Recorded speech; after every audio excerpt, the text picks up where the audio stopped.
జగన్ హయాంలో తిరుమల శ్రీవారి లడ్డూ ప్రసాదం తయారీ కోసం కిలో 319 రూపాయల 80 పైసల చొప్పున 10 లక్షల కిలోల నెయ్యి సరఫరాకు ఏఆర్ డైరీకి వైఎస్ఆర్సీపీ హయాంలో టెండర్ కట్టబెట్టారు. 2024 జూన్ నుంచి ఆ సంస్థ నెయ్యి సరఫరా మొదలుపెట్టింది. జూలై 6, 17వ తేదీల్లో పంపించిన 4 ట్యాంకర్లలోని నెయ్యి నాణ్యత సరిగ్గా లేదని, కల్తీ జరిగిందని టీటీడీ గుర్తించింది. నెయ్యి నాణ్యతను పరీక్షించేందుకు గుజరాత్ లోని ఎన్డీడీబీ ల్యాబ్ కు శాంపిళ్లను పంపించింది. ఆ శాంపిళ్లలో జంతువుల కొవ్వు ఉన్నట్లు పరీక్షలో తేలింది. లడ్డు తయారీకి కల్తీ నెయ్యి వాడినట్లు తేలడంతో 2024 సెప్టెంబర్ 25న తిరుపతి తూర్పు పోలీస్ స్టేషన్ లో కేసు నమోదైంది. ఇది ఆనాడు దేశవ్యాప్తంగా చర్చనీయం కావడం, భక్తులు వైసీపీ పాలనపై ఆగ్రహం వ్యక్తం చేయడంతో కేసు సుప్రీంకోర్టు వరకు వెళ్లింది. కోట్లాది భక్తుల మనోభావాలకు భరోసా కల్పించేందుకు సుప్రీంకోర్టు తదుపరి దర్యాప్తుకు ఆదేశిస్తూ 2024 అక్టోబర్లో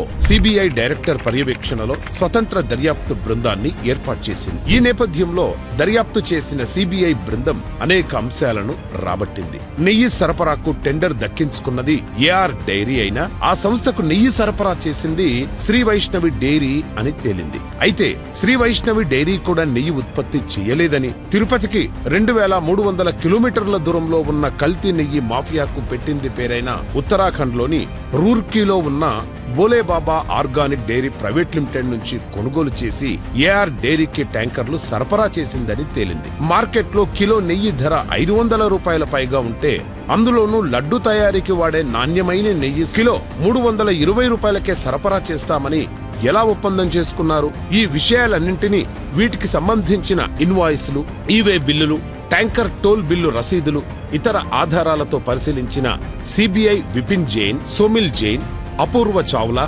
రాజశేఖర్ అనే 4గురిని అరెస్టు చేసింది.